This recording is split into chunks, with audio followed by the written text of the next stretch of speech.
just before I came here, in fact, the previous day before coming here, in my morning meditation, I had a very powerful sense that in this immersion, I was going to blow all of the obstacles which had made it so difficult always to realize, to bring down the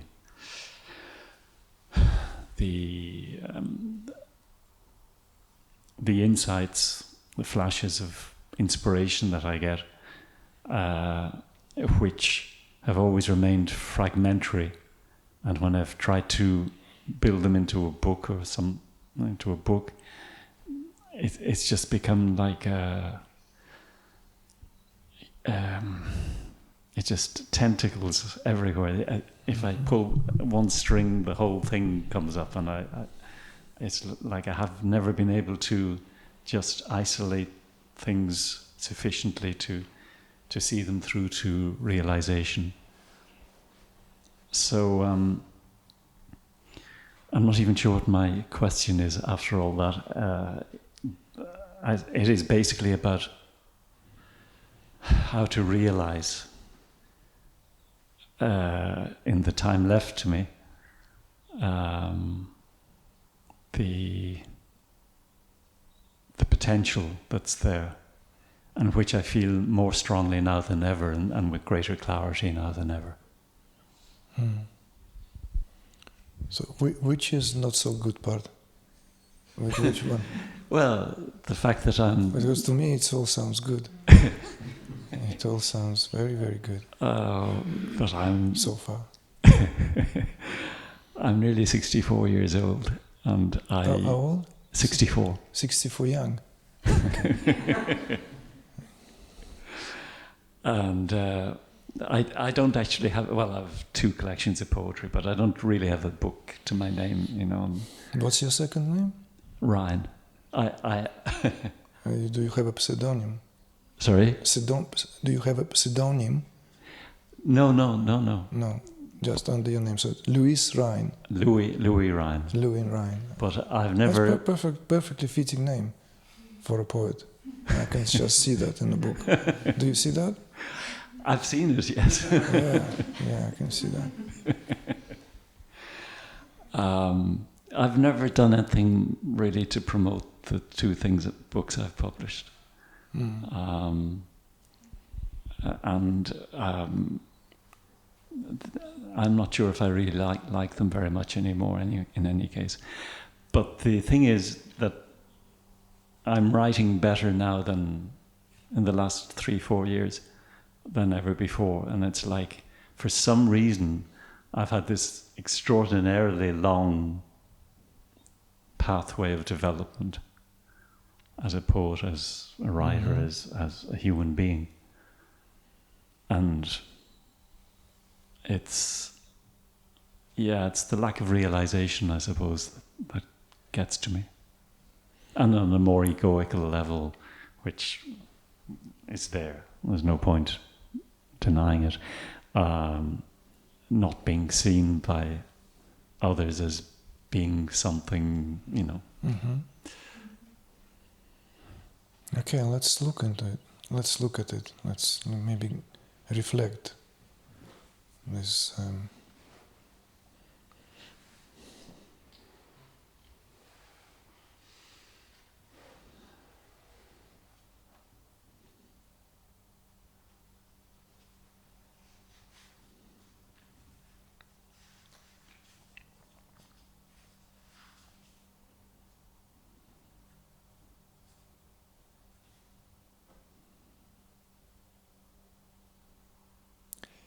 The sense of urgency,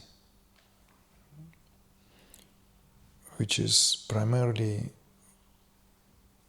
associated with being able to express fully, right? With the understanding that we don't get more, let's say, plumb with age, right? That is legitimate. Right? I don't know, remember that Rainer Maria Rilke's verse?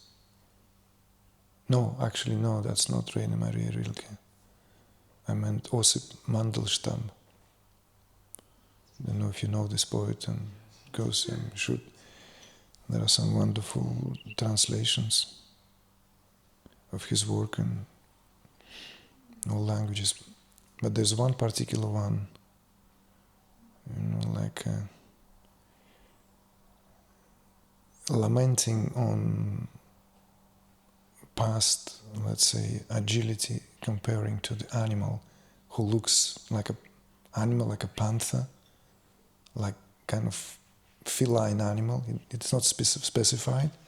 It's very given almost a sense, like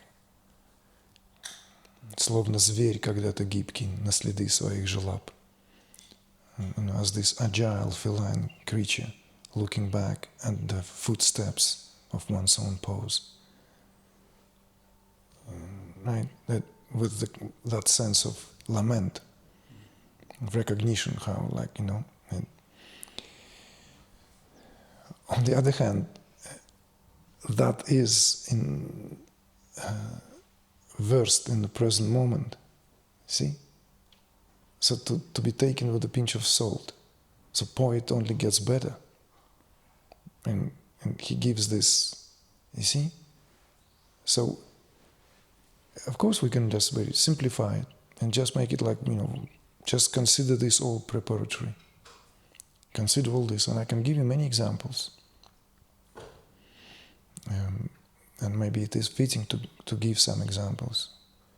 How some people I knew personally have gone through an extraordinary level of endurance when it comes to being faced with, let's say, particular fate. One such example was an artist, a very fine painter I knew back in my youth when I was working on a diploma from completing the art college. And I had the privilege, I think I even mentioned it in one of our gatherings like this, just kind of feels as if I spoke about this not long ago, but not from that angle at all. I was privileged to work, was given a studio of one painter who was basically, at the time, was, well, a recovering alcoholic. So he was in a clinic for a prolonged period of time, maybe on sanatorium, and he gave the keys from his studio to me, like a kid, 19-year-old, to paint a diploma. And in the same building there was a studio of this other painter, and I knew all these painters, of course, but not intimately enough. One was a great draftsman, and he really, when he would come occasionally, he will just give me these very quick hints, see? And another one was really an extraordinary painter, couldn't be far apart from each other in terms of their sensibility. So this one who was a painter, Boris Tokmin, he was known in the community there for his studio, art studio, burned down with all his work at the age of 50-something.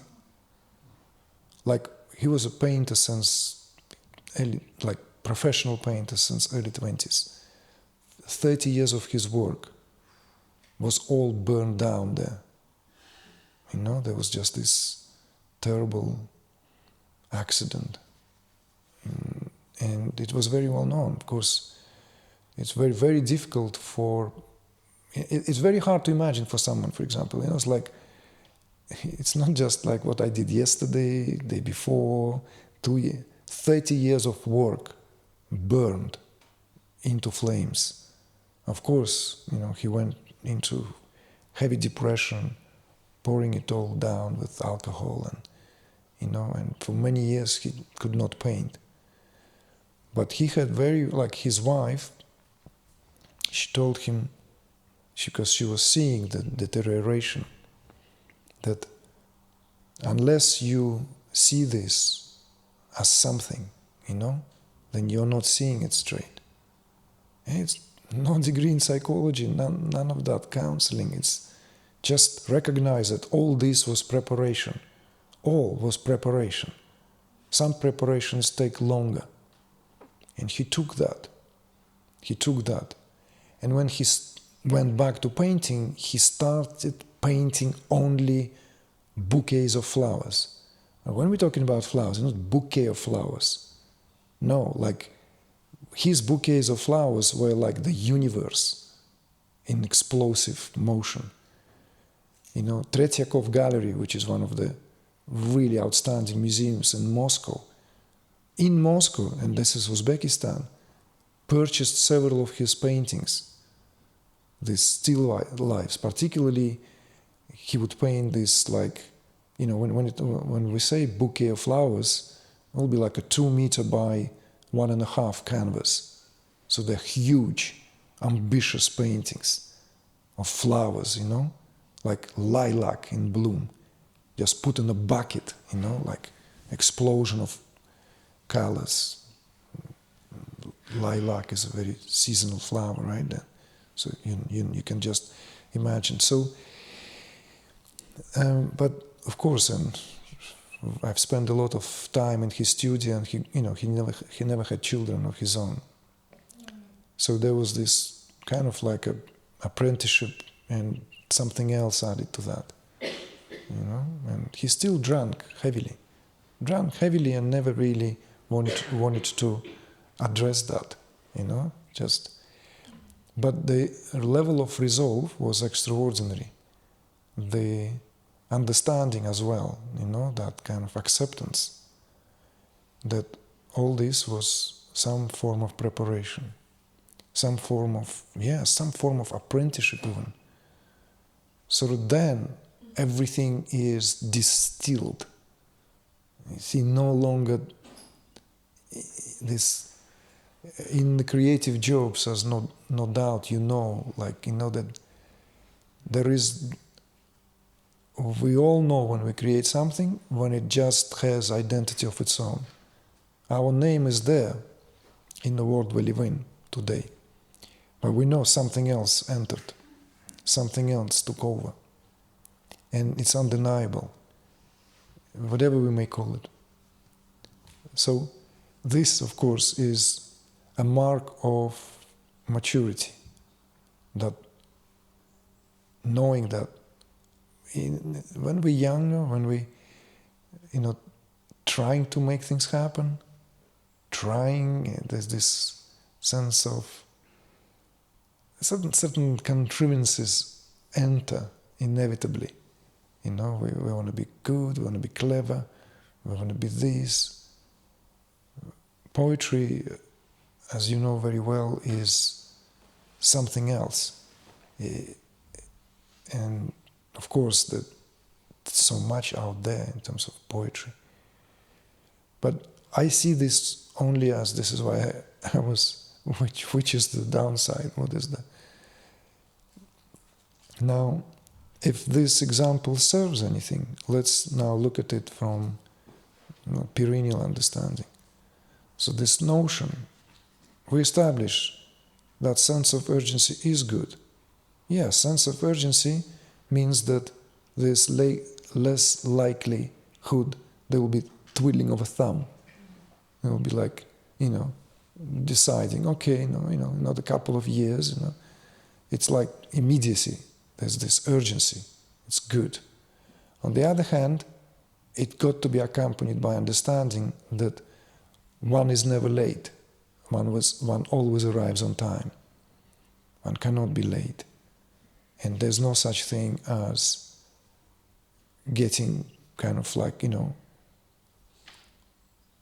only can get better with age. It's not like you need to climb up on the scaffoldings and do Sistine Chapel. That kind of work of a titan can be achieved only in youth. But we know that what Michelangelo did in a very old age, by many scholars who dedicated entire life to his own, consider it to be the greatest work of the master. Everything you actually seen as preparation. Unfinished pieces, unfinished pietà, none of that Michelangelo plasticity, virtuosity of the early years, none. The drawings, I mean, have you seen the late Michelangelo? Late Michelangelo crucifix, these drawings, it's like leaping all the way into the 20th century in terms of the, 500 years covered. So old age, I say hail to the old age. I'd say, we don't get we only get better. So I think you should really reconsider this. It's some mental. It's a kind of a make-up, and with that, what you have shared, right? This spark of intuition, conviction that this is the time when clarity will prevail. You see? And so this is unmistakable. So this is indeed, could be seen as Louis prior to that period and thereafter. So this is, to me, it's like to be celebrated. Really. Celebrated, welcomed. There was, I was forgetting a major aspect to the sense of urgency, probably bigger than the purely personal one, is the sense of the world being in a state of crisis. The world itself we live in. Yeah, like what you say on the text of the of this the brochure or that sense of so there's also a very strong feeling of having to do it now in that sense also, even more so than in the purely personal sense. Yes, of course, totally. And we know that in terms of equivalence, this dilemma has always been there. The dilemma of creative expression versus whether this is at all timely, whether this is at all in cadence, in response to time. What's the point of it all? We can see that how history repeats itself with quite an extraordinarily, even spooky regularity that we could see that how artists were always faced with that. What's the point of it all? Each time there is like the world is, particularly when wars are there, particularly when there's a major big calamities, First World War, the whole world immersed in that. How can artists create anything? How can you paint flowers, write poems? Second World War. There's a disillusionment upon disillusionment. And yet, it is through that the true conviction is found for one's creative outpouring. Because it's done not in response to that what is happening. Not in response, because it's not done as a, act of some sort of here, although it could be seen like that as well, right? A kind of a personally declared resistance movement. But there's, as you know, more to it. There is more to it. More to it, to remain true. To remain true. So,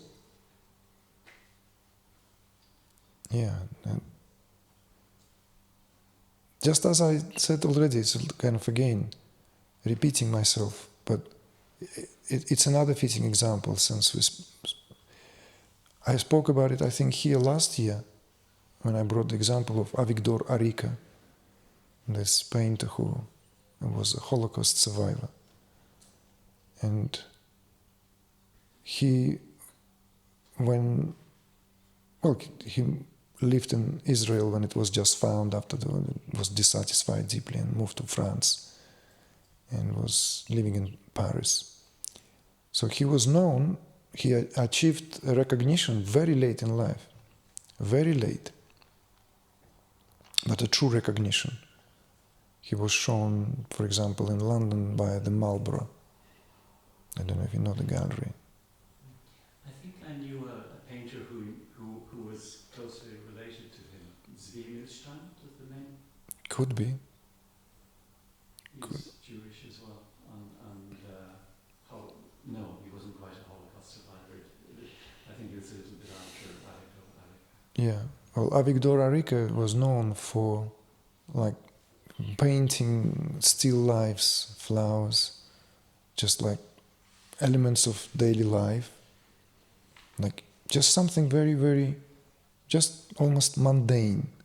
But of course, there's no such thing as for a true artist, everything is, there's a fly flying, settling on a wall could be a source of inspiration, as in fact in some of the Spanish poetry, right?